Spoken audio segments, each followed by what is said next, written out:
So if you're building a business, and whether it's an early stage business or even a large corporate and you're needing to work with developers, like what's the best way in working with developers and how do you make sure that you're not getting taken advantage by developers? So the first thing I would do is that if you're the business owner or the entrepreneur or even a corporate CEO, you need to have a really good understanding of technology. And I don't think in this day and age that, particularly corporate CEOs can always just be saying, I've got a CTO and the CTO makes those decisions. I think the days of that are very limited. And I think what you're seeing, particularly with a lot of these security breaches that are happening, is that these corporate CEOs don't have an understanding of actually what's happening at the ground level and inside of their IT businesses.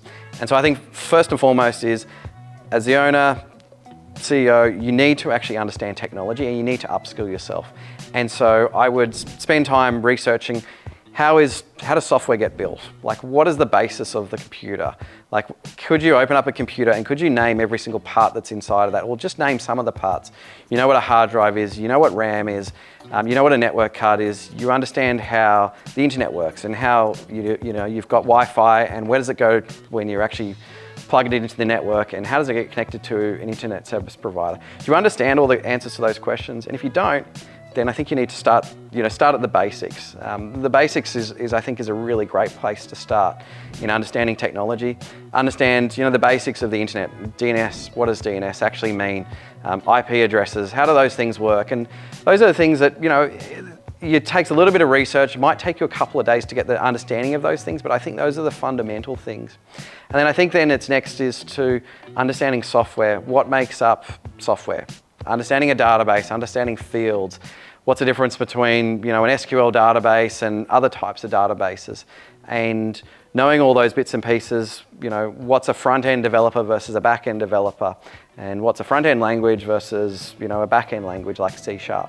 Again, if these things don't make sense to you, then these are things that you should be trying to understand, and just a matter of just Googling and you read a few things and you'll start to understand these things.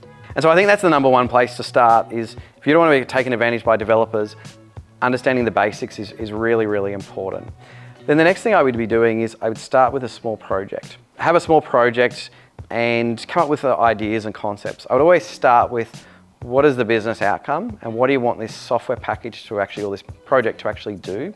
And I would draw it onto a piece of paper. I don't even start with a computer, I hand draw it onto a piece of paper. This is what I'm wanting to do, and these are the steps that I'm wanting a user to actually travel through.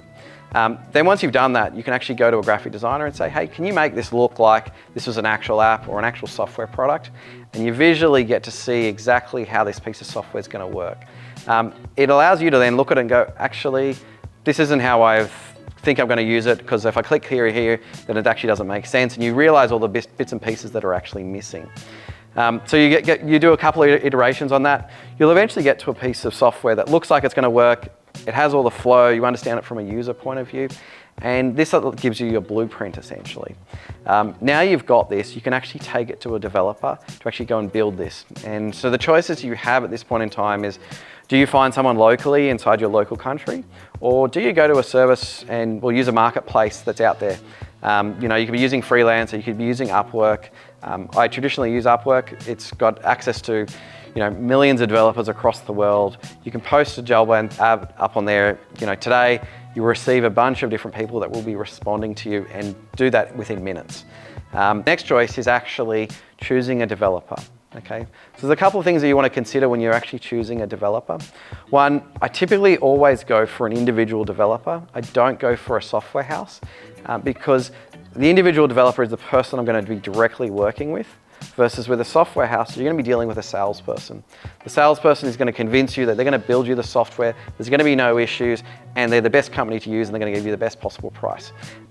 They're a salesperson, they're going to tell you everything you need to get the deal across the line.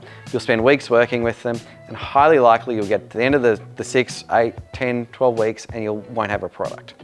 If you work with the individual developer, they're going to tell you from day one, actually, this is complicated, this is the problems that they see, because they're going to be the actual person that's actually going to be working on this project, and that's way better person to be working with. Every software product has challenges and there's complications, and there's ways of doing things that are simple, but there's also ways of doing things that are complicated. And what you want to do for that version 1 is you want to build the simplest product that you can and get it out to market and get it tested and used by customers to give you feedback as quickly as possible, rather than spending many, many months in building a product and never getting feedback until you find out it's actually the wrong product you've actually built. So I'd find that individual.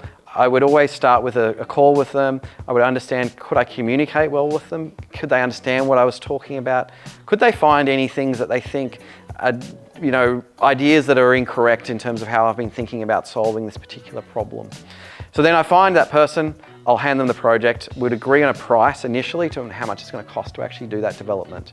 And that way we've got it fixed. I always think about this is, I'm not going to necessarily hold that developer to that price, but we've put a line in the sand to say, this is the project, this is how much it's going to cost. My expectation is that usually there's going to be overrun, there's going to be scope that's going to change on the product. It might end up costing us, double of what they've actually initially said, but I take that into account when I'm actually negotiating in these different types of projects. So now you've got it, you've got the developer, you've chosen the developer, your project starts. The next key thing is to actually see regular updates. Don't wait for 3 weeks before you see an update. Have weekly updates where you're actually seeing the progress of the product actually moving. Inside of Zoom2U and Locate2U, every single day we have a Scrum call. And so every developer checks in and says, this is what I've worked on today. These are the areas where I'm having challenges. And we know exactly where everything's up to on a daily basis. And that's really, really important so that you can actually meet deadlines, you can actually get products that's been released. And so you never want to engage a developer and wait 6 weeks to actually see anything being updated. The developer should always be able to give you a staging link, and where you can actually test and look and see what the product actually looks like in that staging environment. And this allows you to actually see what's happening, see the improvements that have been made, to be able to give feedback on as the product's actually being built. And that's a great way of you being able to keep track of exactly what's happening inside of the software development cycle. So those are my tips on, I guess, how to choose the best software developer, how to get started in building your own product, and keeping up to speed on and knowing exactly what developers are actually working on by understanding the basics of building software, but also technology.